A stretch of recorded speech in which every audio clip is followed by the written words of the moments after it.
നമസ്കാരം, മാസ്റ്ററിങ് എഡ്യൂടെക്കിലേക്ക് എല്ലാവർക്കും സ്വാഗതം. അപ്പോൾ നമ്മൾ കഴിഞ്ഞ പാട്ടിൽ മലയാളത്തിൻ്റെ കുറച്ച് പ്രീവിയസ് ക്വസ്റ്റ്യൻസും ആൻസേഴ്സുമാണ് ഡിസ്കസ് ചെയ്തത്. അപ്പോൾ ഇന്നത്തെ ക്ലാസ്സിൽ നമുക്ക് അങ്ങനെ കുറച്ച് പ്രീവിയസ് ക്വസ്റ്റ്യൻസും ആൻസേഴ്സും ഡിസ്കസ് ചെയ്യാം. ക്വസ്റ്റ്യനിലേക്ക് പോകാം. ഒന്നാമത്തെ ക്വസ്റ്റ്യൻ, വിഹഗം പര്യായ പദമായി വരുന്ന വാക്ക് പക്ഷി എന്നാണ് വിഹഗത്തിന്റെ പര്യായ പദം. അർത്ഥം കൊണ്ട് വേറിട്ട് നിൽക്കുന്ന പദം ഏത്? ആക്ഷേപം, നിന്ദനം, പരിഭവം, പരിവാദ. പരിഭവമാണിതിൽ വേറിട്ട് നിൽക്കുന്നത്.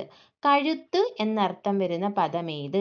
കന്ദരം, കന്ദരം, കന്തുകം, കന്തം. ഇതിൽ ബി ഓപ്ഷനായ കന്ദരമാണ് കഴുത്ത് എന്ന അർത്ഥം വരുന്നത്. ജംഗമം എന്ന പദത്തിന്റെ പര്യായമല്ലാത്തത് കണ്ടെത്തുക. ഇതിൽ ഇംഗം, ത്രസം, ചരം എന്നിവയുടെ അർത്ഥം ജംഗമം എന്നാണ്. അപ്പോൾ ആൻസർ ദത്തമാണ്.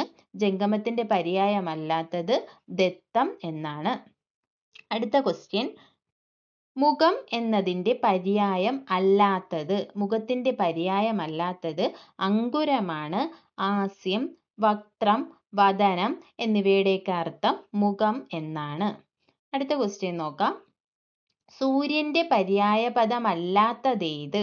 ഇതിൽ ആദിത്യൻ, അരുണൻ, ആര്യമാവ് എന്നൊക്കെ പറഞ്ഞാൽ സൂര്യനാണ്. അപ്പോൾ ഇതിൽ ഓപ്ഷനിൽ സോമനാണ് സൂര്യന്റെ പര്യായ പദമല്ലാത്തത്. സോമന്റെ അർത്ഥം എന്ന് പറയുന്നത് ചന്ദ്രനാണ്. ഭൂമി എന്നർത്ഥം വരാത്ത പദം ഏതാണ്? മേദിനി, ചോണി, ധര എന്നിവയൊക്കെ ഭൂമിയുടെ അർത്ഥമാണ്. അപ്പോൾ വപുസാണ് ഭൂമി എന്നർത്ഥം വരാത്ത പദം. അടുത്ത, കലപ്പയ്ക്ക് പര്യായമല്ലാത്തത് ഏത്? സീരം, ഹലം, ലാംഗലം എന്നൊക്കെ പറയുന്നത് കലപ്പയാണ്. അപ്പോൾ കലപ്പയുടെ പര്യായമല്ലാത്തത് കുണ്ടം ആണ്. ഓപ്ഷൻ സി ആണ് ആൻസർ. അടുത്ത ക്വസ്റ്റ്യൻ, ഐഹികം എന്നതിൻ്റെ വിപരീത പദം ഏത്?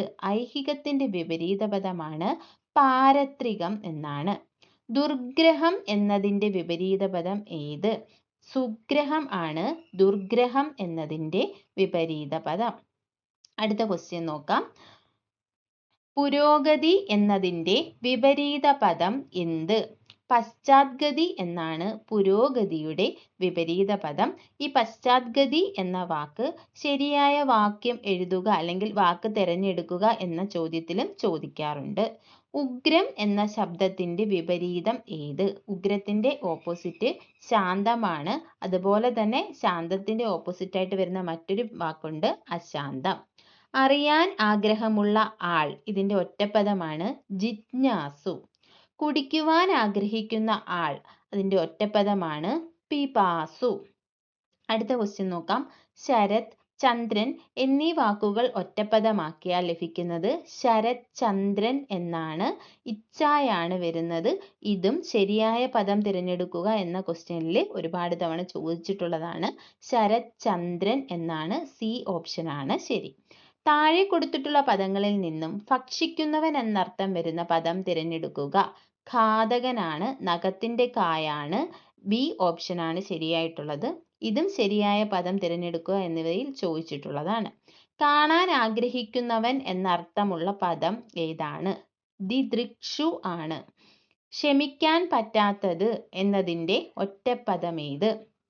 അക്ഷന്തവ്യമാണ് ക്ഷമിക്കാൻ പറ്റാത്തത്. അടുത്ത, ചേർത്തെഴുതുക. സു അധികം ആഗതം, ചേർത്തെഴുതുമ്പോൾ സ്വാഗതം.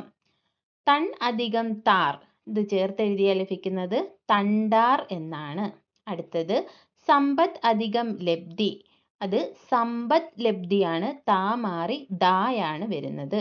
അടുത്ത, ചെപ്പേട് പിരിച്ചെഴുതുക. ചെമ്പ് അധികം ഏട് ആണ് ചെപ്പേട്. നിരീശ്വരൻ പിരിച്ചെഴുതുമ്പോൾ ലഭിക്കുന്നത് നീ അധികം ഈശ്വരനാണ്. കർത്തൃ എന്ന പദത്തിന്റെ പുല്ലിംഗമാണ് കർത്താവ്. നമ്പ്യാർ എന്ന പദത്തിന്റെ സ്ത്രീലിംഗം നങ്ങ്യാർ. വിദ്വാൻ എന്ന പദത്തിന്റെ സ്ത്രീലിംഗം വിദുഷി. സീറോ അവർ എന്നതിന്റെ ഉചിതമായ മലയാള രൂപമാണ് ശൂന്യവേള.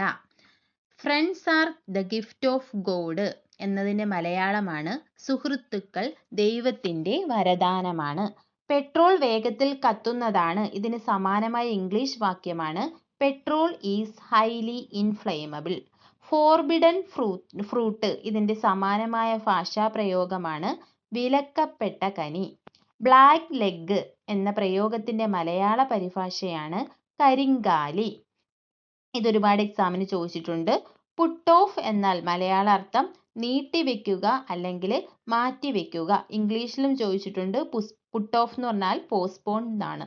പാസ്ഡ് അവേ മലയാളത്തിൽ അർത്ഥമെന്ത്? പാസ്ഡ് അവേ എന്ന് പറഞ്ഞാൽ മരിച്ചുപോയി എന്നാണ്. ഏഷണി എന്ന അർത്ഥത്തിൽ പ്രയോഗിക്കുന്ന ശൈലി ഏതാണ്? നാരദക്രിയ എന്നതാണ്. ആൻ ആപ്പിൾ ഓഫ് ഡിസ്കോർഡ് ഈ ശൈലിക്ക് സമാനമായ തർജിമ. ആപ്പിൾ ഓഫ് ഡിസ്കോർഡ് എന്ന് പറഞ്ഞാൽ കലഹത്തിന് കാരണമായത് എന്നാണ് അർത്ഥം. ടു നിപ്പ് ഇൻ ദ ബഡ് എന്ന ശൈലിയുടെ അർത്ഥമെന്ത്? മുളയിലെ നുള്ളുക എന്നാണ് ടു നിപ്പ് ഇൻ ദ ബഡ് എന്നതുകൊണ്ട് അർത്ഥമാക്കുന്നത്. ലിവിങ് ഡെത്ത് എന്ന ശൈലിയുടെ മലയാള വിവർത്തനം ചത്തതിനൊക്കുമേ ജീവിച്ചിരിക്കലും എന്നാണ്.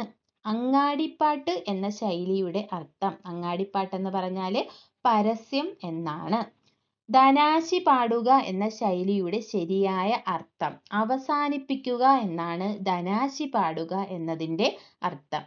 അടുത്തത് ശ്ലോകത്തിൽ കഴിക്കുക എന്ന ശൈലിയുടെ അർത്ഥമെന്ത്? ശ്ലോകത്തിൽ കഴിക്കുക എന്ന് പറഞ്ഞാൽ ചുരുക്കി പറയുക എന്നാണ് അർത്ഥം. ഇതും ഒരുപാട് എക്സാമുകൾക്ക് ചോദിച്ചിട്ടുള്ള ക്വസ്റ്റ്യൻ ആണ്. യാതൊരു പ്രയോജനവും ആർക്കും ലഭിക്കാത്ത തരത്തിലുള്ള പ്രവൃത്തി. ഈ അർത്ഥം വരുന്ന പഴഞ്ചൊല്ലേത്? കടലിൽ കായം കലക്കിയ പോലെ. കടലിൽ കായം കലക്കിയ പോലെ എന്ന് പറഞ്ഞാൽ കായം കലക്കിയ അറിയത്ത് പോലുമില്ല. അതുപോലെ തന്നെയാണ് യാതൊരു പ്രയോജനവും ആർക്കും ലഭിക്കാതെ എന്ന് പറയുന്നത്. ഏതറിവും ഉപയോഗിക്കാതിരുന്നാൽ നശിച്ചു പോകും എന്ന ആശയം വരുന്ന പഴഞ്ചൊല്ല്.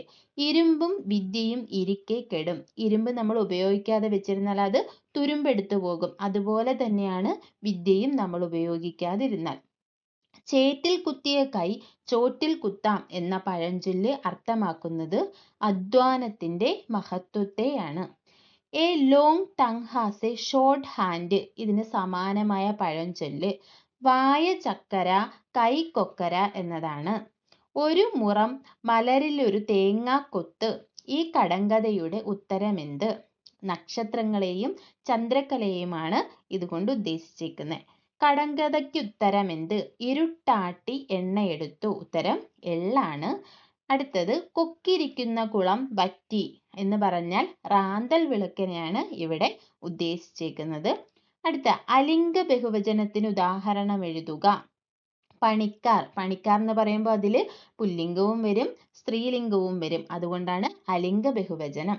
ഭാരതം ദർശിച്ച മഹാന്മാരായ മനീഷികളിൽ ഒരാളാണ് വിവേകാനന്ദ സ്വാമികൾ. ഈ വാക്യത്തിലെ പൂജക ബഹുവചനം ചേർന്ന് വരുന്ന പദം ഏതാണ്? വിവേകാനന്ദ സ്വാമികൾ എന്നാണ്. വിവേകാനന്ദ സ്വാമി എന്ന് പറയുന്ന ഒരാളാണ് ഏകവചനമാണെങ്കിലും ബഹുമാനാർത്ഥം നമ്മൾ എന്താണ് ബഹുവചനം യൂസ് ചെയ്യുന്നു. അതുകൊണ്ടാണ് വിവേകാനന്ദ സ്വാമികൾ എന്ന് പറയുന്നത്. അതാണ് പൂജക ബഹുവചനം.